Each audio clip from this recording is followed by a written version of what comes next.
Bonjour à tous. Voici la correction de l'activité que je vous ai donnée à faire la semaine dernière. Alors, on avait une situation de départ dans laquelle on nous disait que pour partir en pique-nique avec des amis, Malik doit préparer une bouteille d'eau glacée. Il la place au congélateur la veille au soir et il constate les dégâts quand il la sort le lendemain matin. Alors voilà en effet ce que l'on observe lorsqu'on réalise cette expérience. On met une bouteille d'eau bien remplie au congélateur et on observe le lendemain matin que la bouteille s'est cassée. Alors la question que l'on pouvait se poser par rapport à cette situation, c'est tout simplement de savoir pourquoi la bouteille s'est-elle cassée. Alors on avait deux amis qui commentaient la mésaventure. Marc pensait que le nombre de particules augmentait au cours de la solidification de l'eau, c'est-à-dire qu'il pensait que la masse augmentait. Et puis Thibaut suggérait que quand l'eau devient de la glace, elle prend plus de place, c'est-à-dire qu'il pensait que le volume de l'eau augmentait aussi.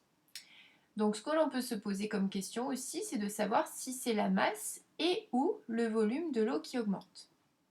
Donc dans l'activité, dans la première partie, on vous demandait de formuler votre hypothèse. C'est-à-dire de dire selon vous, lequel des deux camarades avait raison. Est-ce que c'était Marc ou est-ce que c'était Thibaut? Ça peut être aussi les deux qui ont raison. Donc vous avez dû faire votre hypothèse en commençant par je pense que Marc et ou Thibaut a raison. À la suite de ça, on vous demandait de chercher une expérience que nous pourrions réaliser pour répondre à la question. C'est-à-dire que nous devions essayer de savoir si la masse et le volume de l'eau varient au cours de la solidification. On vous précisait dans la consigne qu'il fallait trouver une expérience la plus précise possible, c'est-à-dire avec le matériel le plus précis possible. Bon, pour mesurer la masse d'un objet, on utilise bien sûr une balance. Et pour mesurer le volume du liquide, le matériel le plus précis, c'est une éprouvette graduée. Donc, pour réaliser l'expérience, on remplit une éprouvette graduée avec de l'eau et on mesure son volume et sa masse. Ensuite, on met l'éprouvette graduée au congélateur pour que l'eau se solidifie. Et enfin, on mesure à nouveau la masse et le volume de l'eau après la solidification. Alors cette expérience, on peut la réaliser et on peut obtenir les résultats suivants. Alors je vous avais donné cette photo, cette image, pour que vous voyez les résultats que l'on peut obtenir puisqu'on ne pouvait pas réaliser l'expérience en classe. Alors dans une première partie, on vous disait on met 10 ml d'eau dans une éprouvette graduée. Donc on met 10 ml d'eau liquide. Et on mesure sa masse à l'aide d'une balance, ici. Deuxième étape, on met l'éprouvette graduée au congélateur.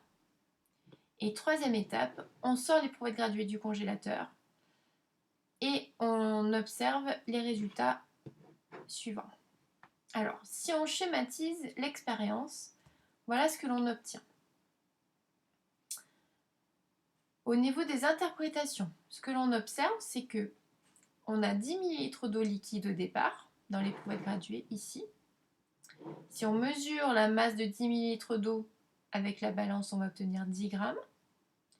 Et puis après la solidification, quand l'eau est devenue solide, on observe un volume de 10,8 ml d'eau et on a toujours une masse de 10 grammes.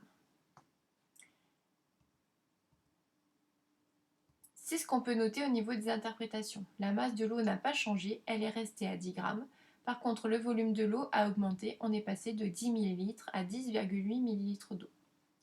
En conclusion, on peut dire que la bouteille a explosé car le volume de l'eau a augmenté pendant la solidification.